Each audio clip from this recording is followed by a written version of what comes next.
Yo, what's up? This is Splendid Ray on Farside TV with my co-host Jeremy Scipio. What's going on, people? I need a new sign off.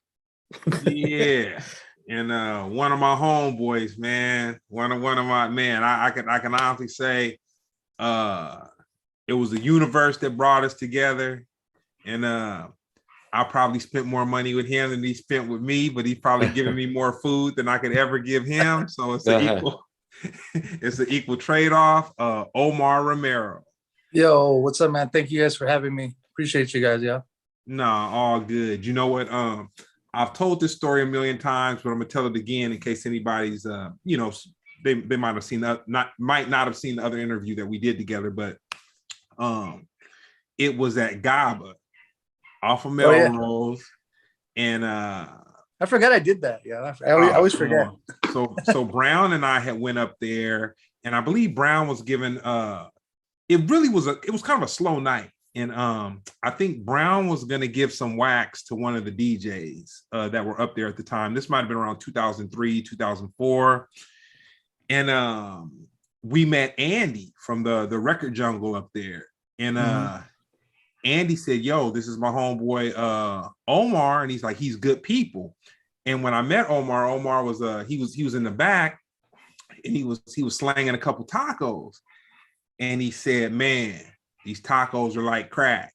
And he gave he gave, I think I want to say he gave me a shrimp taco and gave Brown a shrimp taco. And I have been on those tacos since 2004 strong, man. I had to stop driving up what's that street? Is it Bellflower? What street are you guys off of? Alondra and Woodrow, right after 605. Yeah, I had to stop cutting up Alondra when I came to the office, man, because it was after 9:30, man. I'd feel guilty to the mug, man. I sure would be at Nazo early in the morning.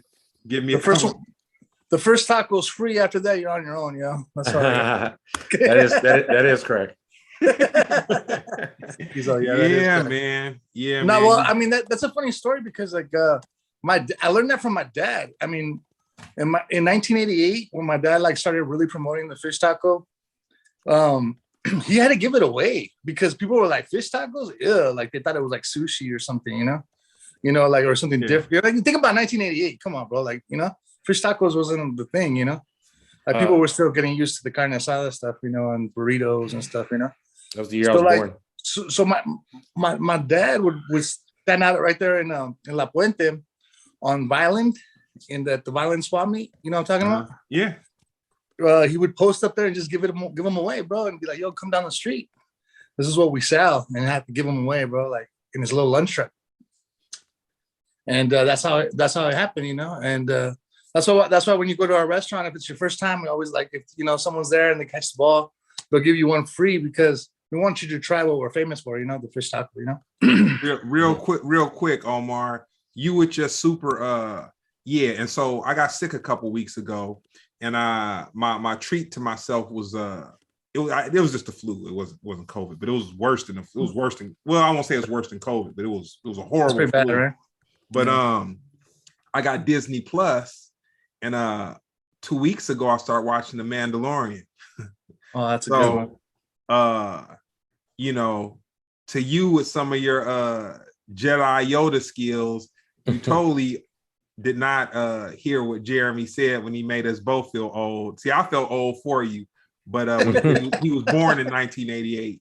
You know what I'm saying? Yeah, no, man. Someone was just telling me like things that are like 30 years old right now, and they're like, and I was like, like think about that, like 93 till infinity. Think about that. Like, that's just like what? Hey, man.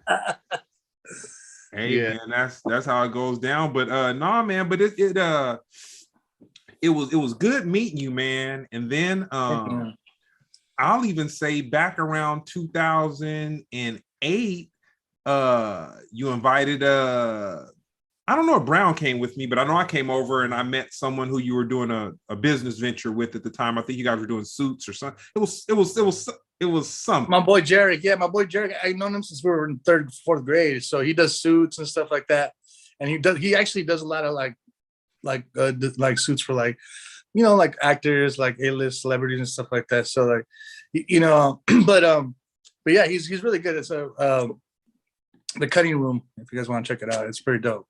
All custom suits and stuff. Yeah, but I'll say that was like, because I really hadn't had Nazo from the time that we saw each other at Gaba. Right. Oh yeah. Yeah, I didn't have a restaurant then. In 2000, I opened up my store in Bellflower in 2006. So when you saw me, I was doing the same thing my dad was doing, hustling. I was just going to hit my home. We used to do events.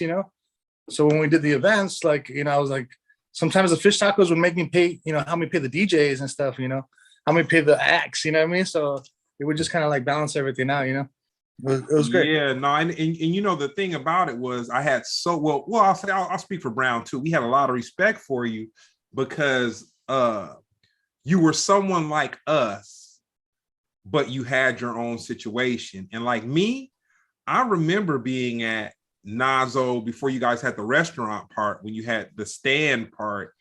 And right. I remember when it was just not really anybody, like no traffic, no one walking through. And so I remember being there when like there was no traffic, nobody in there, nobody really walking through, maybe a passerby or whatever. And then I came by one night and I saw Boogaloo Shrimp. Yeah, from Boogaloo Shrimp from Breaking, and it was a trip because he brought a date. You know what I'm saying? And as he was there, and I kind of overheard him talking to his date, and the crazy thing, he speaks Spanish. So he was speaking to his date in Spanish. So I was just kind of ear hustling or whatever. And I guess somehow you guys did a commercial with him. And with the commercial that you did on Spanish radio, I guess he became a fan, or he was able to come by and get free tacos, come by, have a date, Well, I don't know. I mean, I met him, dude. I mean, Boogaloo Shrimp. I mean, Michael Chambers, like, I'm an idol, bro. Like, that's an idol. Like, that's a god right there. Cause like, I'm like, I mean, I know everybody, the pure hip hop, like Beat Street's better or whatever, but Breaking, come on, for a kid, little chubby broom scene. You know what I mean? Like the broom scene, and just like the poppin' and like Shaka Khan and all that stuff, like that was like embedded. Like that was what I grew up on. That was like, that was my training, and before you knew it, I had my own linoleum, throwing out the linoleum, doing my own thing, but that was like the beginning. But when I finally met him, as an adult, he was like, yo, man, I live down the street, I live in Downey, like, I'll come by and sign autographs. So he kind of came by. I had, like, it was during one of our busiest times of the year, during Lent. I was like, that'd be cool, have Boogaloo Shrimp out there, just signing autographs, whatever. It'd be cool, right? And he came and he did it. And he would, I would give him, we'd hang out. He ended up becoming a really good friend, and we'd hang out, chill and politic. And he was really into singing. So I'd take him to the studio and he would record songs and stuff. It was pretty cool. I didn't know that he was as fluent in Spanish as he was. Like he he grew up in Wilmas, so he used to hang out with all the essays and stuff. Yeah, I was like, man. So now that so before I go into the interview, so I saw Taco Nazo from when it was a taco stand, and Boogaloo Shrimp in there and everything. And then Omar did something. I don't know what you did, Omar. But the lines start getting wrapped around the corner, and I start seeing, firemen come through, and police come through, and nurses come through, and just all these people come through. How did you switch it up like that? I mean, you really switched it up. Like, you really switched it up. Well, I mean, I started listening to the customer a little bit more, started paying attention to what they were saying, like what they needed. I started, because, I come from, my parents came here from nothing, and they just put together something just for us to survive, So, to take that into a modern day, to actually like have the guidebook, we didn't have that, like the, like the McDonald's handbook, Yeah. where you know how I do like HR and all that stuff. So it's just learning, learning what the customer wants, what the employee wants, and the the guests and the crew members and the quality of the food and how all those three things are very important qualities in a business, And when you start focusing on all those three things and you start making decisions based on those three things without it affecting. So like I would be like, I'm not gonna sell whack fish because it's cheaper, Mhm. I'm gonna give you a good quality fish and and I'm gonna price it right. And then, I'm not gonna charge you extra for salsa, I'm just gonna give you what it is and put that inside the price. So the customer has good quality of service, a good, a good experience, and that's what you want to create with them. You want to create little by little, what is it in for the, the guest, what is it in for the crew member to work with us, all those little things. You start asking those questions and you start, fixing those things and trying to improve those things. Your business grows automatically because you're, I'm pretty sure you can get a fish taco anywhere nowadays, but you have to create reasons why you're going to come with me, is it because we're fast? Is it because, there's a nice girl at the cash register or whatever, whatever it is, you have to do, it's gotta be more than just the food's bomb. You know what I mean? You know what I mean? And as long as you can do all those things together in harmony and not affect the quality experience of the guests, the crew member, and the food, that's the secret sauce right there. It's not the recipe. It's not the location. It's if you can focus on those three things. I saw Mexican food in Los Angeles where there's, millions of Mexicans, and guess what they eat every day? Mexican food. You know what I mean? Mm-hmm. I have a big demographic, you know what I mean? And all I got to do is just treat people right, and treat the ingredients right. And I think little by little, you start building a fan base, I think that's the secret sauce at the end of the day. We have a comment section where people kind of chime in on what we're talking about, or whatever. Somebody from the comment section wanted to know how hard was it to get a liquor license? It's expensive. Well, I don't have a liquor license. I have a beer and wine license, which is a lot easier. Mm-hmm. And you just pay like a certain amount of money, and then you have to ask the city if you're allowed to get a permit. But that's not really too expensive.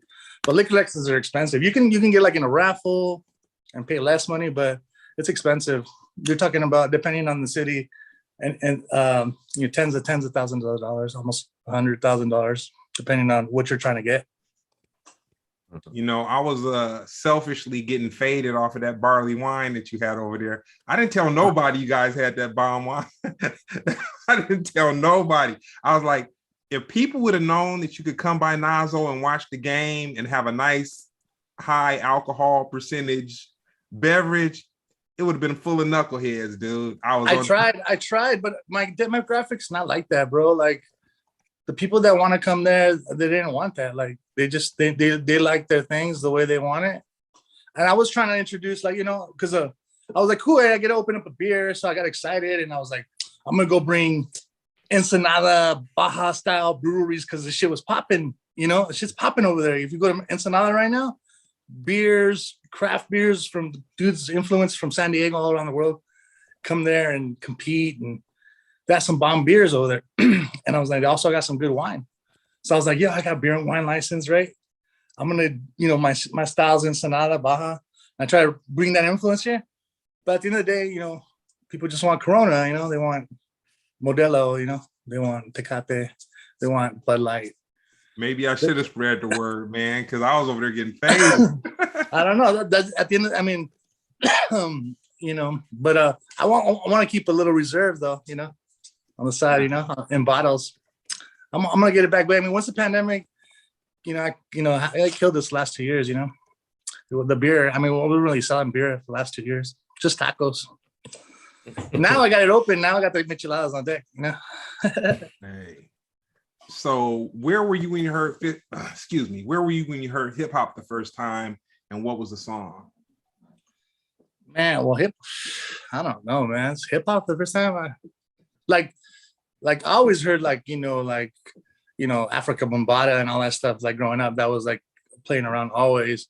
But like when I first heard hip hop, I was probably like, it was probably like NWA. No, maybe it might have been like, might have been like the Ghetto Boys or like something like Luke Skywalker or something like Two Live Crew or something like that, you know, something ratchet ghetto that they were playing, and like, you know, in La Puente, it was like, you know, 1 and 1, we're having some fun, you know, like that old school, you know, like that's when I first heard hip hop. But like when I really like embraced hip hop was probably like more like towards like the late 90s when I heard Cypress Hill.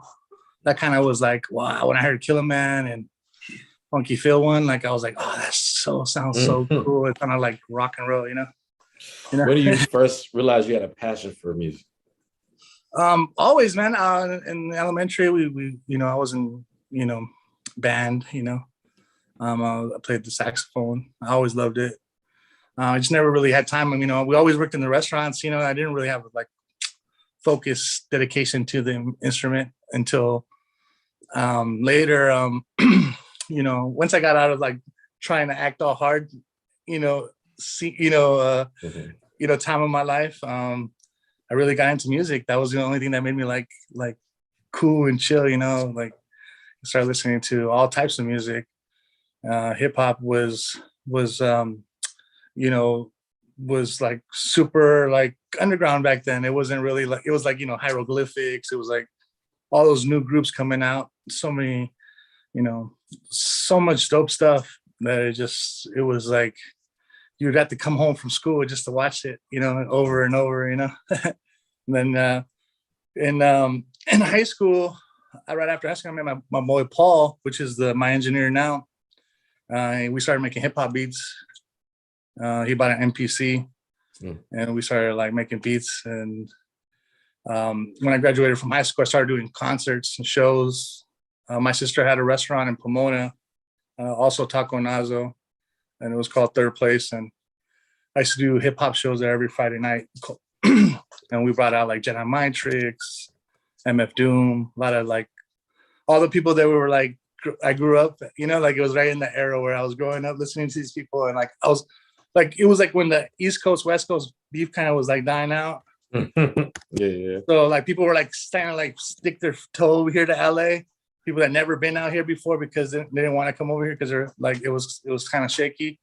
So like they started coming over here and I was already doing spots. So I got like to break a lot of artists out here. And that's how I met a lot of people in the community. And I don't know, I've just been a fan ever since, you know. I'm not really like consider myself an artist, but I love bringing people together, curating, you know. That's why I created Water the Plants, to kind of like still be part of the music, the creating part of the music, and allowing people to you know, share some light on them and be involved with a lot of the young raw talent out here in LA, and still create a lot of music, and you know, still being around a lot of people that that inspire me, you know.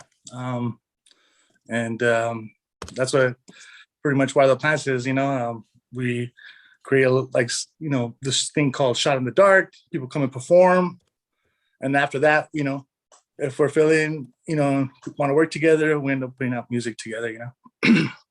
So it just kind of helps me create a network of awesome people that, you know, I want to associate myself with, you know, good-hearted people, you know, kind of create a little network, you know. And that keeps me in tune. But it's a passion project. It ain't my business, you know. I'm tacos 24/7, you know. That's basically what I mean. That's my real passion at the end of the day, my family tradition. But yeah, man, I'm a big fan of music, and just good music, not just hip hop. You know, hip hop got me here to even open up to jazz and other stuff and funk and, you know, everything. So like, I don't really put myself in a bubble, in a category. You know, I just kind of went to school of hip hop, and that's just who I became. But I don't really make music thinking I'm going to make hip hop. I'm just make music Like I make folk music, I make reggae music, I make all kinds of music, you know. It's just fun, you know, like to help people and at the same time be able to put some creative input out there, you know, and be a part of the creative process with talented people.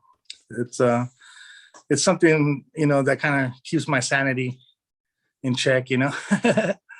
You know, because I'm a dad, I work all day, you know, it's like I still get to do something, you know. My wife gets a little jealous a little sometimes because she doesn't have that, you know, luxury of working with people like that, but because she's a hip hop head too. So it's kind of suck when your wife is a hip hop head and you get invited to do hip hop stuff and like she can't go because she's taking care of the baby. Like, might as well not go, bro. Because if you can't even say you had a good time. You know what I mean? You go home and you're like, yo, did you have a good time, babe? Nah, it sucked, dude. You know, like, you know? Right? That's funny. It's the You truth, know, bro. when I knew, because you know we were cool, but we didn't get close until like, you know, years later. But we were cool, like once we met each other, we were cool. But like later we got close. But I remember watching your wife grind it out with you at the taco stand part, and I remember saying to myself, like, man, she a trooper, man. Oh man, no. Yo, I gotta get lucky, man. I got an amazing family. Like, dude, I'm the most grateful person in the world. All I gotta do is show up, bro. Like, you know, I'm very grateful, bro. There's a lot for me to do. You know, I get to serve a whole community that, like, you know, 10 o'clock, I gotta be there serving tacos. If not, they get mad. You know what I mean? Like, I can't even walk down the street, even back then. You know, I'll be at the El Rey or something, or, you know, like say, you know, concert or whatever, you know, Far Side's playing, right? I'm gonna go check them out, right? And then people will come up to me like, yo, where's the tacos at? Like I was gonna pull out like enchilada plates out of my trench coat or something, you know, like I'm just here to check out the show. Hey, you know? I'll even say you're younger than me, but I'll even say that you've probably mentored me in a sense, like a younger, older brother type of thing, because you've done a lot of good stuff for people. Like I've seen people who've come through, and I try to do the same. Like, you know, you can't do everything for everybody, but I've definitely seen you feed people, you know what I'm saying? And just really look out for cats, man. And I think that part translates into the restaurant part, like the good nature and the hip hop and all that kind of stuff. Like it translates into the brand of the taco, because there's a lot of love in your food. And like, you know, I know Lou, man, you know, he works over at the spot and whatnot, but I'll say all your employees, man, like even the ones that don't know who I am, they're on point when I come in. You know what I'm saying? I think it's vice versa. Like I learned that, like, I don't know, man, it sounds cheesy, but like in the, you know, in the hip hop community that we grew up in, it wasn't like gangster. You know what I mean? Maybe there was in the beginning or like a little bit, but at the end of the day, it was a bunch of people from different races, like showing each other love, you know what I mean? Because it was really nobody, you know what I mean? It was like it was a real tight, like, you see somebody, you know, it would be like, you know, what up, man? It was like, and it was like, you know, like you knew, like everybody, you know, you could have lived in, you know, in LA, someone could have lived in Pacoima, someone could have lived in the 909, but you guys all meet right here, right? And you're all different races and you all get along and talk shit to each other and make each other laugh for that 4 hours or whatever. It was a community of a really eclectic people that showed a lot of love. And, you know, the same way, you know, I want to give, you know, that's where I learned how to, you know, do that for other people. I feel like the hip hop showed me that, and the hip hop that I grew up in, the community that I grew up with, it was very positive for me. And obviously there was white people and white stuff that happened all the time, but the overall idea of it, you know what I mean, was beautiful to me. You know what I mean? And so, you know, vice versa, you know, it helps both ways. You know, like I can bring hip hop into my business, you know, and you know, it allows me to not stick to one way. Like if I see something that doesn't work, I can redefine it or change it over and over and over until I'm, you know, like until I make it to where where people enjoy it and have a great time, you know, like that. It's all about the experience, you know, at the end of the day. And doing shows and being a host is very important, you know what I mean, to make sure that everybody has a good time, you know what I mean? That the acts have a good time, that the, you know what I mean, that the guests have a good time, that the food is bomb, you know what I mean? Everything has to work good, you know what I mean, for you to have a good time. You don't want to hear like, oh, the worst, oh man, they had MOP, they had this and that, but the sound sucked. You know what I mean? That's hip hop. Real quick. We know Taco Nazo got the best tacos in the LA area, but the chat wants to know who has the best Chinese food and who has the best pizza in the LA area. Ooh, best Chinese food. Man, I'm not really like I'm not really into Chinese food too much. Like I grew up on like Happy Walk and Rolling Heights and stuff like that. But pizza, you know what? There's this cool spot in Whittier that I'm gonna plug right now because one of my favorite spots. They're always busy. It's called Pizza Mania. It's not really authentic, or New York or anything, but it's just flavors bomb. You know what I mean? I don't know if you're familiar with that, Greg.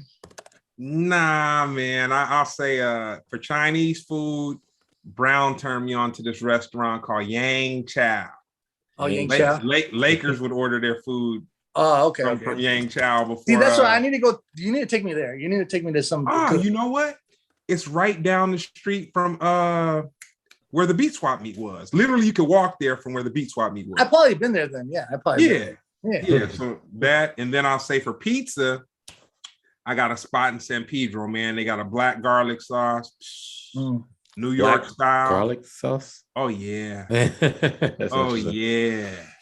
And I love New York pizza. I love New York pizza, South pizza. But I'm just saying, like, just this one's different. It's just different. It's thicker. I don't know. I don't know if you remember like World's Best or like something like Black Jack's or something like that, with like super thick pizza, you know. Nah, what I'm gonna do for 2022, we gonna hang out, Omar. I'm gonna stop. We hit each other on the bat line. We go back and forth. We do that thing. But nah, man, it ain't too many of us left, man. And I remember, like we seen, like, it's funny because I would see Greg, and then you would see some people like Mark Love, and then Mark Love would talk shit about him, and they would talk shit about me, and then we would talk shit about each other, and it was like everybody was always ragging on each other, but it was like so much love, bro. It was like you couldn't. That was like to me, I had more fun hanging out outside with everybody after the shows than I did actually sometimes during the performances, Oh yeah. Everybody. Jeremy didn't get the levity of it. Jeremy's like, oh, they pull out knives. Yeah, I ain't gonna lie. It's not as crazy. Like, I don't know, like today, like everybody's a little bit more like, they're sensitive. This little sensitive. Yeah. Back then it wasn't like that. It was you could bag on each other. It wasn't no big deal. You just got bagged on and went home. Dude, you know what? I've heard stories of people getting like people that got like, oh, yo, your shit is whack, son. Like, oh, I heard your shit is whack, right? Like, not even on MySpace or Facebook or Instagram or whatever. It was just in your face. Yeah. And then you take that to heart, end up selling a Grammy, making a Grammy or hitting a platinum record, you know what I mean? Because just someone told you your shit was whack, you know what I mean? Like, you know what I mean? Like, what happened to that? You know what I mean? Hey, I saw Eminem. I saw Eminem at a showcase, and he did not impress me, man. Oh, he did not impress me. Dang. Right? What year was this? Oh man, it had to be like maybe 97, 98, maybe 97, 98. It was before he came out. Like Dr. Dre was doing a showcase, and he showcased Eminem, and there was a group with Exhibit, Saphir, and Razkaz, Golden State Warriors. And I saw Eminem, and dude, I could not catch it, dude. I could not. I tried to wrap my mind around it. And he didn't have his persona yet. Like, to become a global icon like that, you have to. It's not just being the dopest, the fastest rapper or whatever. It's like everything. You have to have everything working for you. he had I know he had this thing. I seen him at the Rap Olympics, not live, just on YouTube because I'm old. Yeah. I mean younger, but Not live. That was 4. Legally I wasn't allowed to be there, you know. But yeah, I know he was going against damn, what's Rhyme Fest. He was battling Rhyme Fest, won the Rap Olympics, but I know he was starting his rhymes off people like 1, 2, ha ha ha ha ha. And I'm like, I've never seen this style of Eminem. So you're right, he hadn't become that guy. Oh yeah. Yeah. You know, he lost to what Otherwise, no? He lost to Otherwise too, no? Eminem lost to Otherwise from Project Blue. You might be putting me on. Oh yeah, no, I never, I don't know, man. Rap Olympics. So if you look that up, man, Otherwise, you know Otherwise, right? I know, yeah. Well, Otherwise from Project Blow. I mean that whole scene. He actually he was a champion, and he actually had a chance to like make a record with Dr. Dre. And he has like a whole story and stuff. Nah, man. Everybody has a story, right? See those type of experiences. That's what shaped Eminem. That fool probably was like, man, I'm never gonna get beat again. You know, exactly, bro. That's what like. Right. That's what like actually like everybody's just so sensitive right now, man.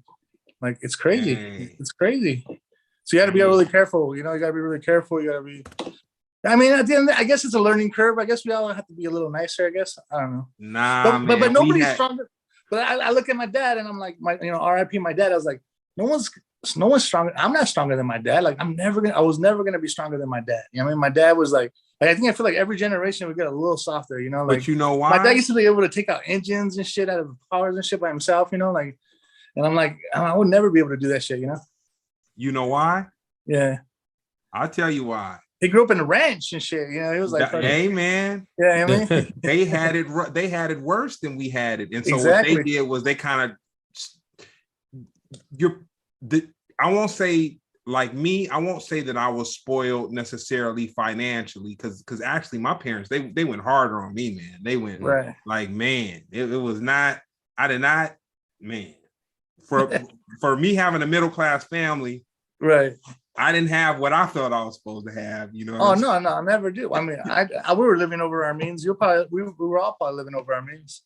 Yeah, I was. Hey man, I didn't get to sleep in on Saturdays. I didn't get to watch cartoons. Didn't get to just kick it, whatever. I was doing something, you know what I'm saying? Like doing something, and I had to work. I had to figure out ways to hustle. I think that's why my hustle meter never turned off or never slowed down. It's just like it was forced to be inherent into me. But how did Water the Plant start? Well, I mean, Water the Plants used to be like started with the production company when I used to do like the shows. That's the name of it would be like Water the Plants represents third place. Water the Plants came from me and my boy John. He used to always tell me, I mean, I wasn't old enough, but you're probably old enough. You talk about Water the Bush, you know? Yeah. and he would talk about that event. And, I'm going to, say it right now. That's where we got our name from. We were just like, oh, but what if we call ourselves Water the Plants? You know what I mean? I mean, the new generation, I always try to flip things, like I always like when I did the events, like I would take like album covers and I would put myself inside the album cover, and I would I would flip things, So I started this other promotion crew later called, instead of Leaders of the New School, I called the Leaders of the Brand New Funk. And then I would just do stuff like that, and I would change their logos, and I would do stupid things like that. Just try to be creative and flip everything that I saw, But that's kind of how it started. And then we started, maybe made it into like a little rap group, and then after that, I started in 2000 maybe. 12 or something like that. I started working with JR, John Robinson, and then we started making some music together, and we put out some music, and we started working, trying to figure out what we wanted to do, but we knew we wanted to create a lifestyle, like kind of like brand, with Water the Plants, because he really liked the name. Everybody would always say, "Oh, Water the Plants is a dope name," I always knew like I wanted to like be part of like helping artists, be exposed, because I knew that like the A&R thing was like dying out, you know what I mean? Mm-hmm. So, like there was no one really like helping artists like get a little bit better. You know what I mean? Everyone was just putting out music and it was just like mediocre, you know, like, yeah, I mean, and like no one was really trying to like make good music, you know, or had a purpose, you know what I mean? Mm-hmm. So I was like, you know, how can we help people create like music with a purpose and have like a business strategy and create artists that think more like entrepreneurs than just, you know, artists? Because, you know, we grew up in the area like, well, we just want to get signed and let this business people take care of the business shit. And you know what I mean? I'm just gonna, you know what I mean?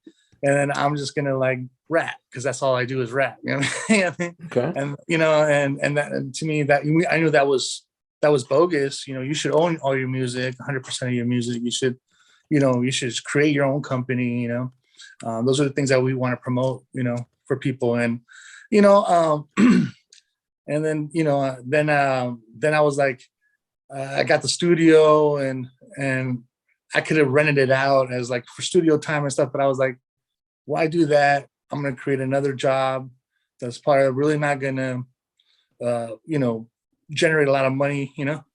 So I was like, why don't I just go full force and just dedicate a certain amount of, you know, time to help this grow on its own organically with, you know, people coming in, putting out music, me letting them help them create their own albums. So right now we've given away like for 5 artists, we've given away 100 hours of studio time each so they can create their projects. So there's like 5 albums coming out right now in this year for 5 different artists, 5 different genres.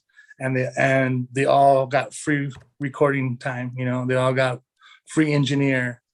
We produced a lot of the beats. You know, some people didn't want, they already had their beats and it was cool, whatever. But we just wanted to make sure people had a place to record their albums that were dope. You know what I mean? Sign me. I didn't sign nobody. We don't sign anybody. Everybody owns their own music, owns everything. We just give you the opportunity to record. Even better. Yeah, that's what I'm saying. Like the whole owning people's music, no one wants to put out. Like I don't even know if it, like, to be honest, like and Greg would tell you right now is like, I probably wouldn't want to put out anybody else's music, you know what I mean? Let alone, you know what I mean? Like it's not a really, you know, lucrative business, you know? Yeah, not that way. But I will say this real quick on John Robinson. I met him on the Swiss Riviera at the Montreux Jazz Festival. Right. And dude, let me tell you how incredible he's my favorite. Well, let me tell you right now, John Robinson, Dr. Hoop. Well, I ended up working with Dr. Hoop after, but both at the same time, kind of. Uh-huh. But John Robinson was one of my favorite MCs of all time, like for real, like dude, straight up, like he's my favorite MC. Just I had to say that, you know. The night I met him, they performed, Far Side performed, Red Hot Chili Peppers and Run DMC performed with Jam Master Jay alive, and wow. I remember. There was like a publishing cat or somebody that introduced me to him. Right. It might have been a booking agent. It was somebody. And they were like, this is Little Cy, you know, John Robinson. That's what I knew. Before he was John Robinson, he was Little Cy. I forgot. Yeah. So they were like, you know, get his number, hook up. It might have been an attorney. It was somebody that was in the business, but they were like, he's doing his thing. And, you know, he's somebody who you want to be in touch with. And it's a trip because when I met him, he was on a label. And then it seemed like after he was on the label, he was still doing his thing. And then when I saw you guys hooked up, I was like, that's kind of odd, but it's, you know, but knowing that John, he was, you know, we really got along from back in the days because the connection was Doom and like, you know, because he was working with Doom and I was like the first one to bring Doom out here. So, and then we, you know, I would book him for shows too because he was dope, and he was doing this thing called Soul Uprising. He had a girl with him, and they would do this the dual thing, you know, a female MC, and you know, so I would book them, and then we kept in contact. And I was like, "Yo, man, I come down here." And you came out here one time. We moved back to. You lived in LA for a while, and then you moved back to New York. And then he came. I flew him out here. We started working together, and you know, we made a song called "Sexy Intelligent," and you know, it just kind of grew from there. And then we made a little EP called "What Are the Plants," and he did like this theme song for it, and And but before that, we were working with Dr. Oop, and we did the Red Golden Green Machine. It's kind of like a reggae hip hop thing. I got to work with some of my favorite MCs growing up. Like, I got to work with Dr. Oop, John Robinson, two of my favorite MCs. And then later on, I got to work with 2Mix, and I created a dope album with 2Mix. It's called Hospital, and it was about his recovery from like getting his leg amputated. Diabetes, yeah. And it was a beautiful album. And just being a part of those things, like was awesome, and then I worked with this other album with this younger kid.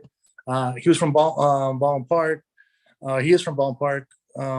We took him out of the road. Yeah, you little acting thing. You got to mess with him too, right?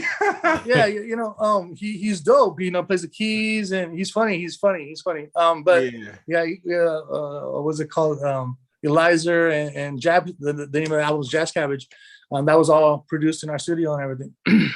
Yeah. So another thing, and then I'll let Jeremy hop back into the interview. One thing I miss about doing the practices over at your studio, I would talk to you before we came because I'd always bring food for everybody, the band or whatever. And Omar would be like, "Did you get food?" And I'm like, "Nah, yeah." He's like, "No, dude, don't worry about it." Omar would send trays of taco Nazo over. I mean, shrimp tacos, fish tacos, the whole nine. Yeah. So that was just the foodie in me reminiscing a little bit, man. Oh man, dude, the whole studio smelled like cabbage and fried food. So you can't really like that. Go ahead. I'm sorry. Go ahead. I was gonna, like I said, we got the chat. I just wanted to throw some chat questions in there. Of course. They said, "What is the most common problem you've had witnessed, or why people fail trying to get into the restaurant business?"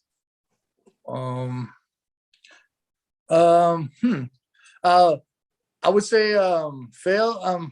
Well, capital. You gotta have enough capital to start a business. If not, you're just gonna be white knuckling it all the way through, and then it gets really difficult. You have to have good funding, because you're gonna make mistakes, and mistakes cost a lot of money, and especially if you're just starting off. So funding is a real thing, but don't let it discourage you. You start slow, you can grow. But having an identity, who are you as a brand? What do you specialize in? Like, not having you can't just be like, "Yo, I sell Italian food." You know what I mean? Well, what's your specialty? Well, Italian food. No, I gotta be like, "Yo, I make the best knish, whatever, I make the best, calzone, whatever, You have to kind of create your own niche, I think if you don't have that, you're just kind of like just following trends. Like people like tacos, I'm gonna sell tacos. But if you don't specialize on what kind of taco is your specialty, you're probably gonna get lost. Is that kind of like I know in comedy, people don't like joke thieves, and I feel like in different what do you say, like fields or genres or something, like there's always like like rappers, like if you don't write your own rhymes, you're not real or whatever. Is that like y'all version of like if they don't have a passion for tacos, they just following trends? It's like more like, you can't be like in comedy, I would probably go like, okay, well, am I a serious comic, or am I like a super outlandish comic? Am I a comic that curses a lot? You know what I mean? You have to kind of figure out who you are as a comic, right? That fits who you are as a person, so you can be yourself the best way you can be, right? Because at the end of the day, that's and being a performer, the best thing to do is to find a niche and being yourself, right? And you find your own little niche, right? So I think it's just finding out who you are and what you like to make, like if you really make good, if you're really good at making one good thing, focus on that, and then start growing from there, I think just focus on one thing first, Jeremy, do that right, Hey, Jeremy, real quick. Shame on me. I did not shout out the yellow pepper that comes from Taco Nazo, man. He got these yellow peppers. Yellow Yellow peppers. Yeah, I just had to give the yellow pepper some respect. I had to put some respect on his name, man. I felt like the yellow pepper. Tell me more about that. What is that? We get like they're called yellow peppers. That's literally what they're called. But we fry them and then we season them with like lemon seasoning, and they kind of go complement your taco, you know. Is it like literal I looked it up. You know, is it more like a bell pepper, or is it like a peppercini, or what type of? It's like a mixture between a bell pepper and a peppercini. Like it's somewhere in the middle. Wow, that's crazy. It's kind of like a more spicier though. It's kind of like our chili that goes with the hamburger, you know. This is like a chili that goes with your taco, you know. Okay. Yeah. It's kind of. Go ahead, keep going. No. That was it. Okay. How has the cultural climate affected what you do, your business, sort of? The cultural climate. What do you mean? Like a little bit of. I mean, I guess you know, just you know, from COVID to cancel culture to you know, Me Too movement, Black Lives Matter, Stop Asian Hate, versus. You know, okay, so the culture. Okay. I was just like, I kind of. All right, cool. LA, man, you know, like we're learning every day. You know, like it's you know, it's a learning curve. You know, we're all learning. You know, I'm a son of immigrants. You know, English is my second language. You know, I've you know, the minute you think you know everything, you already lost. You know, so it's always learning and listening. You know. And it's affected, you know, like it has affected me in, you know, COVID has affected everybody, you know, it's not easy. It's you know, it's been really tough, you know, but man, like I said, you know, you got to ask the right questions, you know. You know what I realized when I asked you that question is you don't relate because you have taco privilege. Right. I because do. Everybody likes tacos. You know what I'm saying? There'll never be a war on tacos. Like everybody. Well, no, I mean, you know, it's the truth. You know, like I feel, you know, and you can't download a taco yet. You know what I mean? Yeah. You know what I mean? You know what I mean? And like how I said, yeah, right. So like, you know, people got to eat. You know, and when this pandemic happened, you know, it was really important for us to ask the right questions. And the right question was like, how do we keep people safe? How do we keep people, you know, with their jobs, you know? So we had to improvise a lot of different things, you know, and kind of keep up with the CDC and all the regulations and just kind of like stay on top of it. And luckily I was already working. Like if you didn't have an HR team or someone like a back office team, and I already developed that before the pandemic, you would have been wiped out. Like, you know, there's no way that you would have survived that. You know what I mean? Luckily we had a good team behind us to help us get through this, you know? And you know, it was tough. You know, we had to have I was hiring people like agency, you know, people paying extra just to have people out there, because people weren't coming to work and stuff like that, or couldn't, you know. You know, because I had a lot of kids. So think about it, man. Like most of my employees were a lot of the younger kids from across the street or something. And if you live in a middle class, you know, neighborhood, and you don't have to work, you're not going to work during the hype of the pandemic. You know what I mean? Your parents are probably like, stay home, you know, it's okay. You know, like I'll pay for your, you know, cell phone for the next 6 months, you know, don't worry about it, you know, like, so, you know, I had to, you know, rehire, rebuild, retrain, adapt, you know, it's definitely a slap in the face, a wake up call to just, you know, be more prepared, you know, because it's tough, you know. You have to have the eye of the tiger, right? Mm-hmm. Got to keep moving forward. So when are the Taco Nazo NFTs dropping? Man, dude, can someone tell me how that works? Because I want to hang out with someone that knows how that works, so that way we can do that. I'm stacking up, guys. I'm getting ready to invest in the future. Right, so like, please show me. Don't challenge me. Show me what that is about. Like, I want to know all about all that stuff. Like, people like keep saying, "Well, let me know, and I will do it. Let's go. I'm down." Like, I don't even know. Right now, I'm like teaching kids how to make burritos right now. You know. Hey, back to that part. Yeah.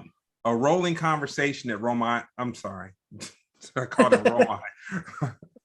a rolling conversation that Omar and I have had for probably about the last maybe couple of months is that, you know, while the pandemic had jumped off, they implemented this drive-through type of thing. And man, it was the most convenient way to get tacos, man. But Omar has told me that I can order tacos online and then get there. Hey. And the experience is similar to me just being able to roll up, give somebody my order, and before I get. Have you tried it yet? You haven't tried it yet, huh? Nah. You gotta try it, bro. I'm telling you.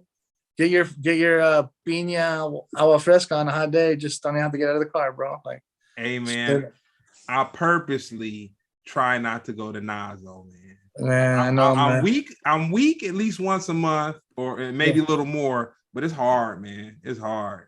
I just that to me. That's what makes me keep like working so hard is because of that. Like I hear that.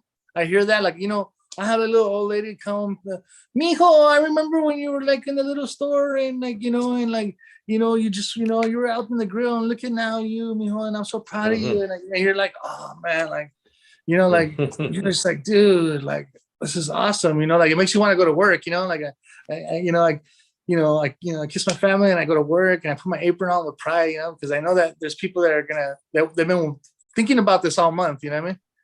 They've been, you know what I mean? They've been thinking about it all week. You know, they've been working all week. They're going to take their girl to go get a michelada and get some fish tacos.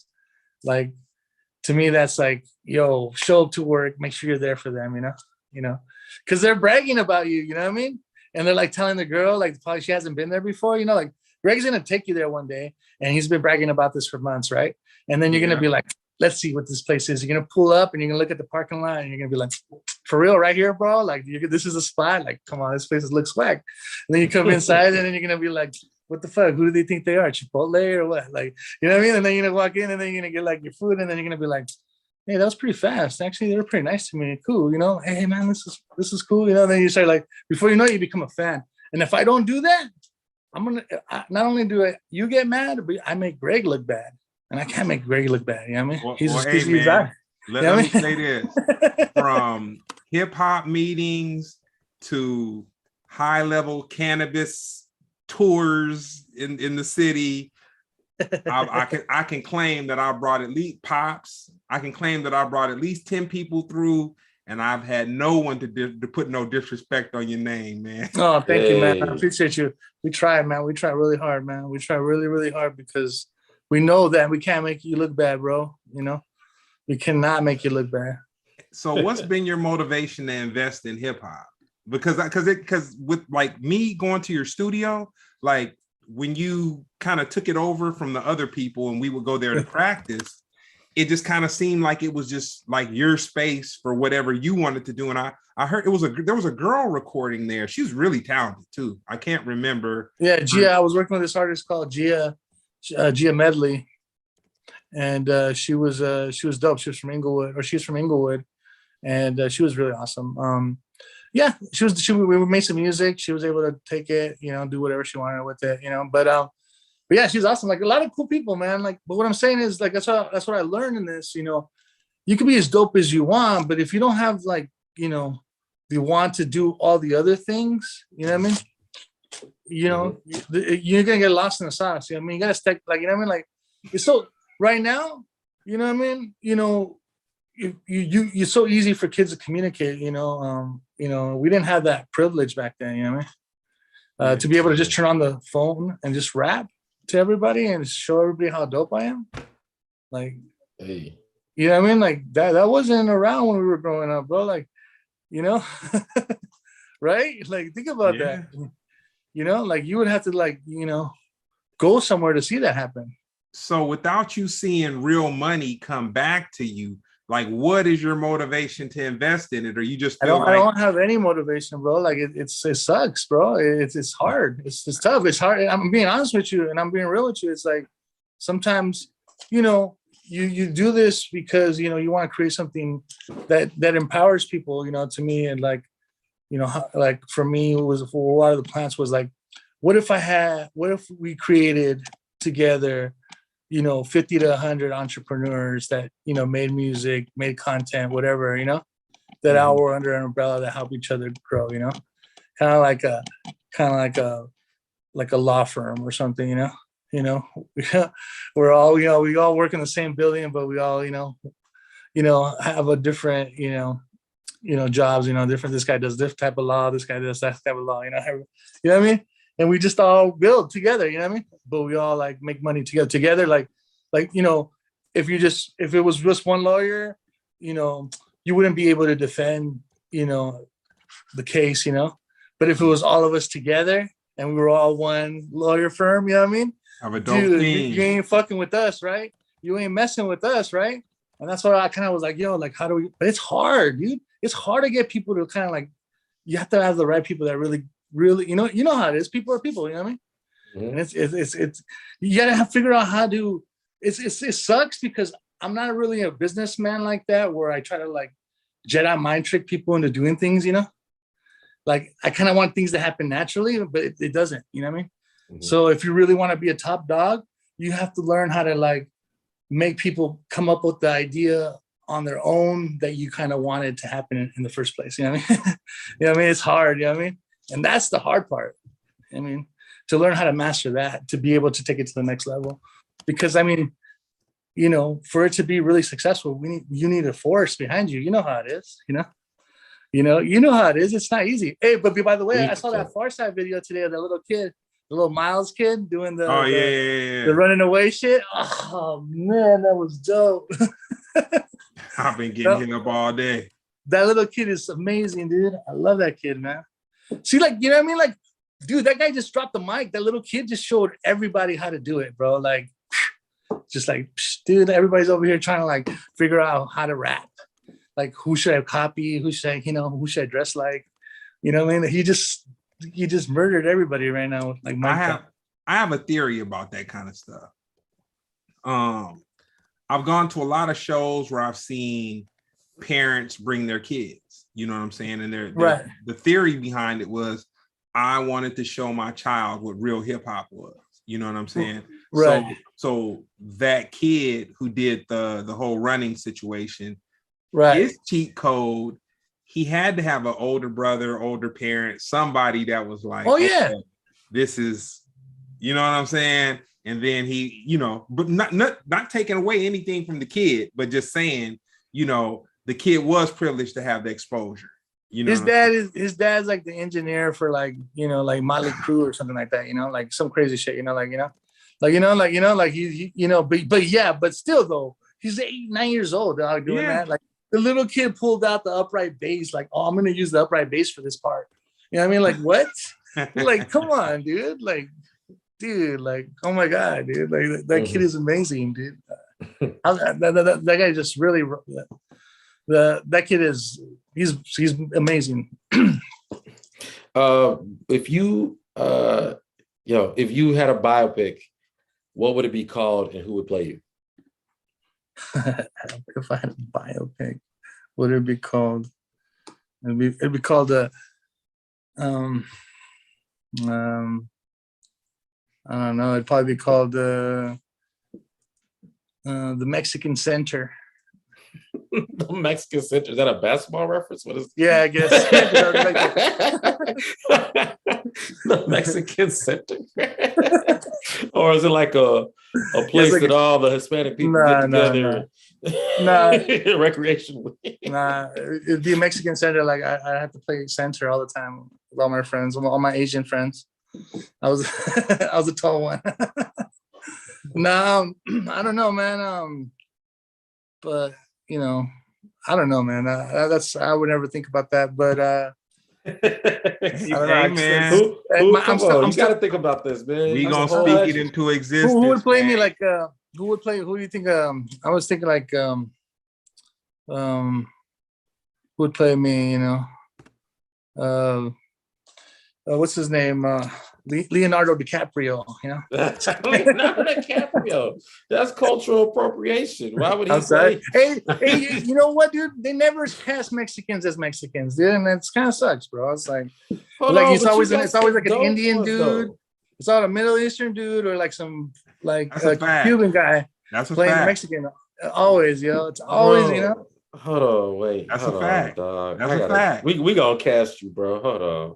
We need more Mexicans playing Mexicans. Nah, bro. Hold on. I got you. What's the dude from he don't look like you, but he a good actor. He'll get you down. Dude from Ant-Man. I can't think of his name. We got the guy that always comes out in all the movies, or what? He kills it. He's in everything. Oh yeah, what are you talking about? Noah or whatever. Yeah, let me see. Yeah, you know what I'm talking about though. His name is Michael Pena. Oh, Michael Pena. Oh, that guy. Is he Mexican? Is he Mexican? Let me see. Let's see who Michael Pena is. Let's see. Yeah. You know, the Cubans always play Mexicans. There's always Puerto Ricans playing Mexicans. You're like offended. You like no, I'm not offended. It's nah, cool, Omar telling the truth. It's acting. Yeah, right? it is. But still, Omar's able to say what we all think. Yeah, exactly, bro. Like like dude, that dude's not Mexican, bro. Like takes off his mustache and it's like there's no such thing as brown face anymore, Michael Pena. See, all right, so we gonna cast you, bro. If not, then we're gonna have to just give you Leonardo. Yeah, give me Leonardo because then I want to see if he could really do it. He's Mexican. He's Mexican. Leonardo DiCaprio is Mexican. No. I was like that. Michael Pena's Mexican. Louis C.K. is Mexican. Louis C.K. is Mexican. Little known fact. Yep, he is. Yeah. Did you see his new? He has like a new special somewhere. Yeah, sorry, I did see that. Sorry, I need to check that out. My brother told me about it. I need to go check it out. Yeah, there's a lot of. I mean, I get it. I get what his point was, but there's so many pedophile jokes up top. I'm like, dude, you get it out of the way, Exactly. That's what everybody wants to talk about. Exactly. That's exactly his point. But yeah, man. Now, Michael Pena, man. I got Michael Pena playing you in the biopic, dog. Come on. Michael Pena. Who's Michael Pena? Michael Pena is the dude from Night Watch or what? No. Is he Night Watch too? But he's an Ant-Man. Let me see what else. He got a lot of movies, bro. He's killing it right now. I would say, let me see. Tower Heist, Observer Report. Richard, he got serious movies. Dang, this dude been killing it. He's an American Hustle, Collateral Beauty. Man, there's nothing he's not in, bro. He's in Narcos Mexico, bro. He got you. Okay, let's go then. It's like we're gonna make it a little bit more dramatic, and then I'm gonna be at the GABA, and I'm gonna have like my shanker, and I'm just gonna shank somebody like, this is my cart now, Holmes. And I start selling tacos there now. Yeah. You know what I mean? And I build my empire, you know what I mean? Making tacos and hip hop. Hey man, I'll be an extra standing around eating fish tacos. You know, that's a sick story, man. Like one Mexican boy. What we waiting for? Why we ain't writing this? Yo, hold on, I got you, bro. Don't even trip. Dude, I'm seriously. I'm trying to. That's what I want to do. That's like to tell you the truth, Okay. Like I want to retire making music and movies. That's what I want to do. Like as I get old, you know what I mean? Okay. So I'm always writing stuff like little scripts, little movie ideas and stuff like that. See, somebody said Edward John Olmos. He's like he's 3 times your age, dog. He can't play you, bro. That's what I'm saying. There's not a lot of Mexican representation right now, bro. We need to change that. Yo, that's wild. Yo, what's it? Louis B. Danny Trejo. Danny Trejo, dude, Machete. Dude, I love that, dude. He sells tacos too. Danny Trejo could be like that's like your father, your uncle or something, your cousin. You know what I'm saying? Louis B. She tripping. She up there saying George Lopez. Nah, man. George Lopez, maybe George. That's what I'm saying. There's not a lot of dude. Come on, is that not a problem? Is that not a problem? It is underrepresentation, bro. I'm on you, bro. We brown facing out here, bro. That ain't right. Yo, and I mean, it's cool, man. We're down to do your catering and shit, but like, let us be in the movie too sometimes. You know what I mean? Speaking of, Omar did provide the catering for Pop's 75th birthday. You know what I'm saying? Oh yeah. And excuse me for just making references to food as we do this. And you know what? When Omar and I are talking personally, I make a lot of food references too, and that's why I don't drive down Alondra when I'm going to work. Off the 605 right there. Yeah, Right there in Bellflower, North Long Beach. What's up? So tell me this, Omar. What's the ultimate goal? The ultimate goal, happiness, I guess, happiness, just continue to stay happy. I mean, this year has been really tough, I have a lot of reasons we have a lot of reasons to be depressed and stuff like that, but just to keep fighting, to be happy, to consider, to look at the things that you're blessed, and understand that you should continue to stay grateful and consistently be happy and try to still be a person that shows light, that way, it's hard right now, you know what I mean? Trying to do nice things for people, like whatever you can do, because it's tough right now. A lot of people need, something good in their life to look forward to, and just to continue to do that and being, to be able to find that balance, from home, being home and watching my kids grow and work and trying to get to that next level of understanding and to be, to continue to grow the business and the family business and balance my family too, and my health and all that, what I mean? That's the goal at the end of the day, trying to master that, I have a suggestion. Yeah. I think them kids need a bulldog in their life, man. I know. I was talking to my wife. I was like, yeah, I was just like, you know what? Let's see what she says. And she's like, no. I'm sorry. My wife's gonna be mad if I make her voice like that, but she'd be doing that. Like she'd be like getting mad at me for like too many things on the DVR or something like that. Like she's like, can I erase this fight? You know what I mean? No, like keep it on there, that's that was an epic fight. Leave it on there. Like I always like to go back and watch like old little clips of old things. Like you ever do that to your DVR? You're a movie buff, Jeremy? Yeah. Like I get my DVR, and when there's a classic movie, I'll record like a 2-minute to 5-minute snippet of a great scene in every movie, and then I'll just fill up my DVR with a bunch of little clips. So like like just funny things that remind me when I was a little kid, and I'll be able to go back and watch it, and so it's just hilarious. Bro, I might be antiquated at this point, but DVR, man, I don't even. What is is that like an actual like the VCR for DVDs? Nobody has cable anymore. I forgot. Yeah, I have cable. Man, bro, I barely watch TV. Knock it off, man. I live on my DVR. Me too, bro. My DVR. I do just set it, forget it, come back and watch it. We old men, Omar. I think that's what this little young buck comedian over here is saying. Man. I mean, no, I'm saying I might be out of the loop. I mean, I just haven't. Even have forget. I keep forgetting. Yeah, I keep forgetting, dude. My son doesn't watch TV; he just watches YouTube all day. Exactly. To even have a device to sit and go, like that's like. I'm all like, dude. I've done it a while. I'm on mijo. Like, dude, there's YouTube on the TV. Why don't you watch it right here with me? No, he wants to watch it on his device. Oh, he don't even sit and watch TV?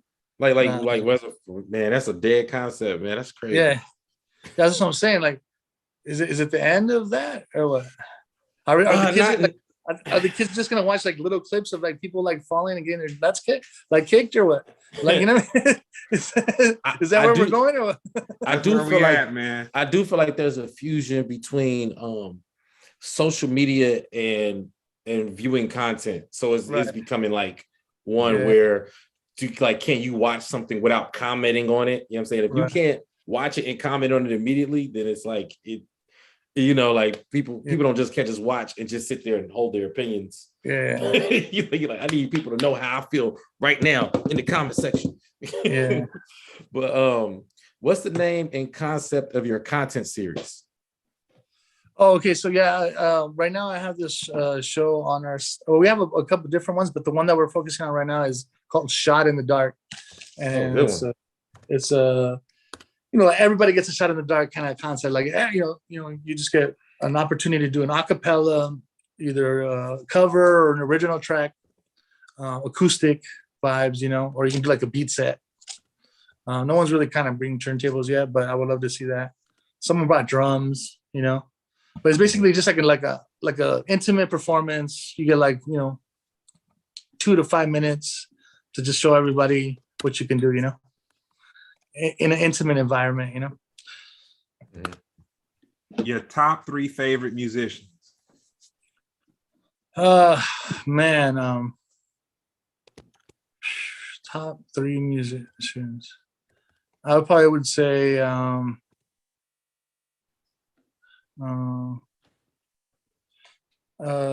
man, I'll probably say George Clinton, number 1. Hey, good. Like if I, Bob Marley, number 2.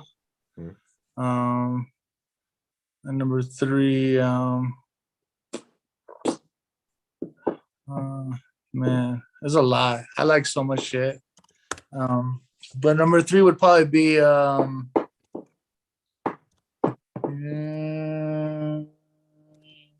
probably something like Pedro Infante or something like some old Mexican boleros type shit, you know. I really like that type of stuff. I like that romantic Mexican vibe shit, you know, like the amorcito corazón, you know, like all that, like that stuff will never die to me, you know. But you know what? I always kind of say like, I feel like there's new hip hop songs coming out every day, no matter what. But right. I hear like I'll just hear like, yo, who is this? Like even like a new rapper just died, right. And they be like, I ain't never heard none of his music, but Mexican music hasn't changed since 1921. Like right. It's literally the same. Like we're still driving the same 1988 Nissan Sentra too. It's the same one, dude. We just know how to, like keep shit lasting. Like we know how to like pimp out something out like that someone threw away, you know. Yeah, like, it is it's like we're the original Gary V's, you know what I mean? That's a good one. You know what I mean? Like, we'll take that. We'll take a Sentra, a 1990 Sentra, and like make it fly again. You know what I mean? What's the hardest bar that you heard in hip hop? Because basically recently, I think Fat Joe started that conversation where he said this Jay-Z bar from his first album was like the hardest one. And then other people have been kind of throwing out their hardest bar. So I want to know, what is your hardest bar that you can think of? I can understand. The first one that comes into my mind is CeeLo Green, and that's on Decisions. The Soul Assassins compilation, Decisions. Wow. There's a whole Goody Mob on it. It's decisions to make. Decisions to make. That song, his verse on there. Oh my God, it's just that's why he's the GOAT, that's why he's one of the best, Wow, that's a curveball. I was expecting CeeLo, man. Hey. Shout out to me that when I listen to these like dudes that were like from like the roughest parts of the United States talking about being peaceful and don't get up and do something, things are gonna change, like all that stuff. I was like, dude, I don't have to be hard anymore. You know what I mean? Like when I heard De La Soul, you know what I mean? And then how silly they were and they were still cool. Like I didn't have to be hard anymore. I was like, yo, I could be fucking funny and I could relax and talk to chicks and party, I didn't have to be all like, what's up, babe? It freed me, it made me free, Mm-hmm. It gave me an identity besides the one that I was, typecast to do, You know what I mean? Like I was, I was so into hip hop. I thought, I was like, oh, I'm embracing, African American culture and in New York culture, And then I would like play like some of the stuff to my friends that were African American or Black, like, hey, check it out, man. You ever heard this? And they'd be like, what is that? Oh, you never heard this, dude? Like, I'm thinking, I'm like, nah. It was so funny, dude, growing up in Hacienda Heights, being like the only hip hop guy, like there's only like 2 or 3 back then, And in each little high school, there was like 3 hip hop dudes in each high school, and they all like joined forces at Elements or something. So tell me this, what do you miss most about the time before the pandemic happened? You know what? To be able to embrace people, hold people without like being all weirded and like just hanging out, like what was it? The saddest article that I heard during the pandemic was about it was about Italy, and how they got hit hard. The best thing about Italy is what's killing them, family. Because they were so connected, they were always together. They got more infected, and it killed a lot of people. So just like when I see movies from back in the days, and like people are not wearing masks, like it kind of like I'm like, I want to go back to those days, where we're not all like, you know what I mean, like all scared, just that simple thing, Uh-huh. What would your dream verses be? Have you been keeping up with the verses? I came up with one that I thought would work. What was it? What was the one that I thought it would be great? It would be like, I think it would be Wu-Tang versus Goody Mob would be a good one. Or maybe Wu-Tang versus Dungeon Family or something like that, or like maybe even like Ice Cube. Has Ice Cube done one yet? Nah, they don't. They're afraid to throw him in because the heavyweight people just chilling. They're not really doing the heavyweight yet, but they're going to. They letting the scrappers go and do the featherweight. Yeah, like I would think that maybe that I would probably I would say like Goody Mob versus, or maybe like not Goody Mob, but like maybe like the whole Dungeon Family versus Wu-Tang or something like that, and it would be like all Wu-Tang, like. Dungeon Family and Wu-Tang would be a good one because Dungeon Family got a lot.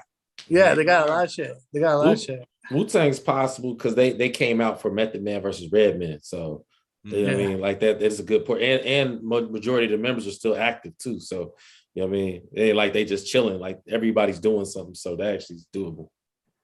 Yeah, but I heard the other one earlier was Hyro versus Alcoholics. That was the one I heard. That because wasn't the Alcoholics were on Drink Champs, right? Yeah, I watched that. You know what? I watched that interview today. It was a good one. It was a good one. It's funny. It's Taz. It's funny how like you guys. True hip hop stories. What's the D Nice did those true hip hop? He's gotta sit down with Taz and do one. Yeah. Yep. But yeah, man.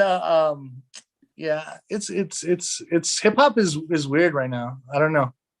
Like people are barely starting to like say, fuck it, I'm just gonna do hip hop shit again, and I'm excited, to see what's coming out in the next couple of years. People are tired of the gimmick shit, Mm-hmm. So I'm gonna hit you with the last one, man.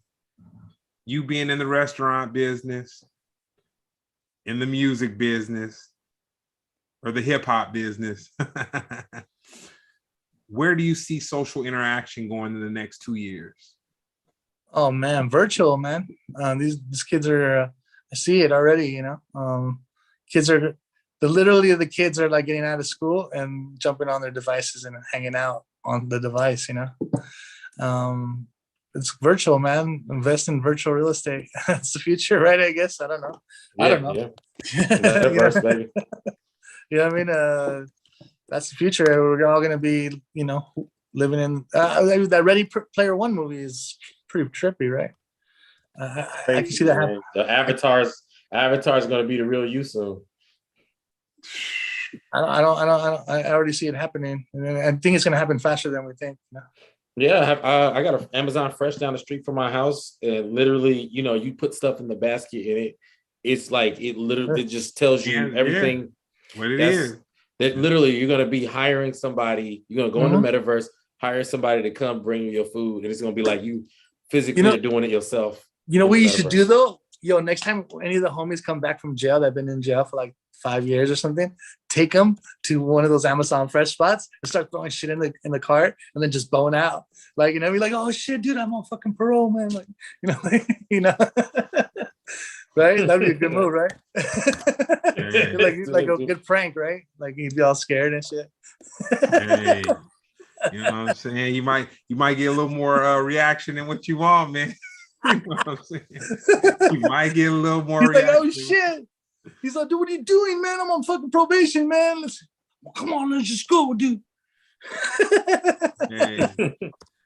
Well, nah, man. I want to thank you, Omar, dude. This was once again, I appreciate your passion for hip hop paired with your passion for the family taco business.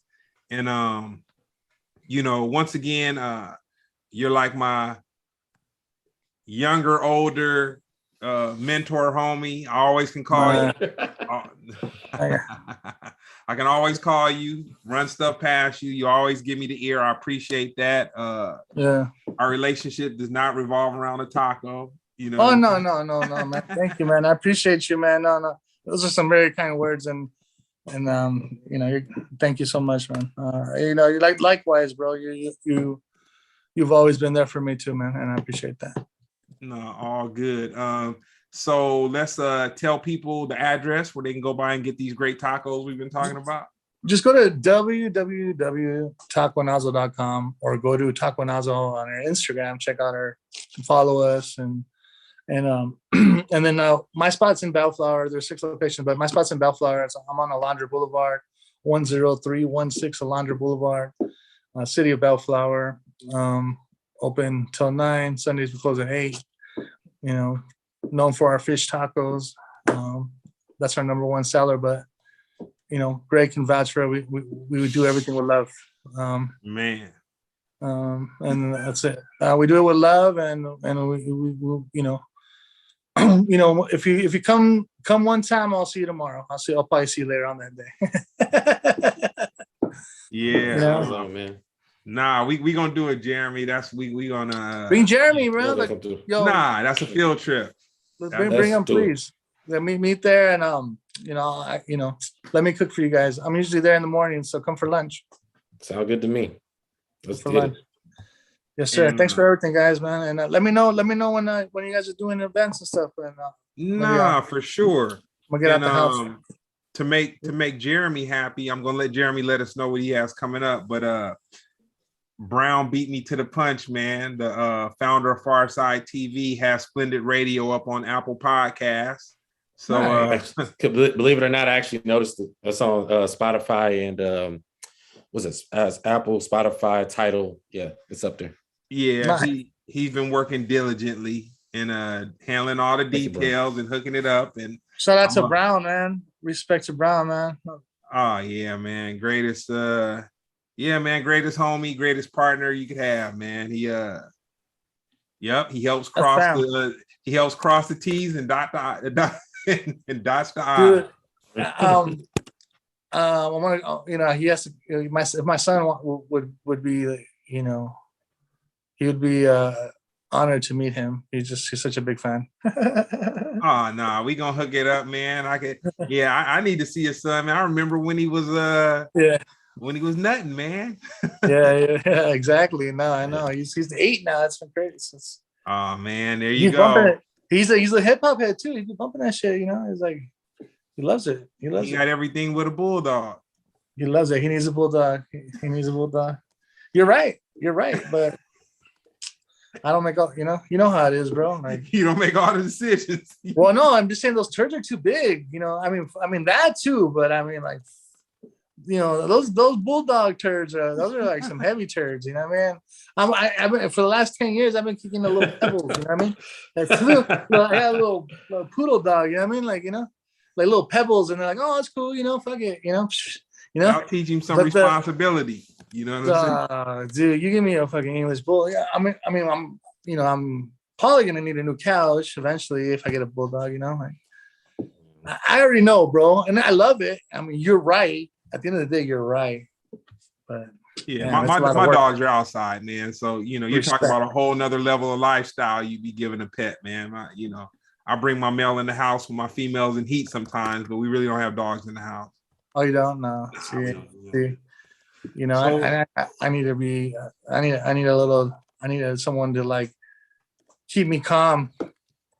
It's like a companion thing, you know. Yeah, man, a service dog. So what's up with you, Jeremy? What you got coming up? I have Let's see. I'll be in Venice, Abbott Kinney, at 7 o'clock. Then I'll be at this place. Sorry, that's Thursday. I'm just saying stuff. Yeah, yeah. Like an hour ago, I'll be somewhere else. But yeah. Wednesday I'll be at the Comedy Store. Thursday I'll be at Abbott Kinney. Friday I'll be at Comedy Nut. I think that's my week for now. Yeah. And what's up with your special? Let them know the name of it, where they can. Oh yeah. You know what? Hey guys, I have a comedy album called Sociopath. You can follow you can stream it anywhere they stream music, but preferably if you want to donate, get it on iTunes. You can buy it whole, buy it, own it, and every time you get in the car, it's gonna play.